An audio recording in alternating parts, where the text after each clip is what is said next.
এখনো আছে তাহলে যাওয়া তো ফুটিয়া থাকি আগের দিন সারাটা আসবে ফুটি একটাও থাকবে সারা পাইন সব খাই ওরে বাবা খাতি খাতি একটা কি মরে যায় তারপরে খাওয়া বলতে আবার আবার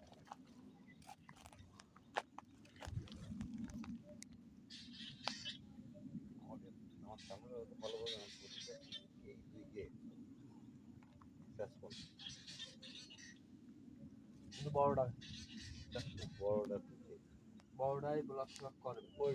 আর এই দুটো মাছ টক করে ছেড়ে দেবে তাই তো এইটাই করে একটা ধরে হয় মামা বিষয় হচ্ছে কি আপনি একটাই ধরুন মাছ আর একটাই নতুন পানি করে ওটা সেচে ফেলতে হবে সেচে কি শুকোই ফেলতে হবে ওইটাই নতুন পানি করে ওইটাই ডিম তৈরি করে ফেলতে হবে ধর একটা ব্লকে ওইটা যখন কাটা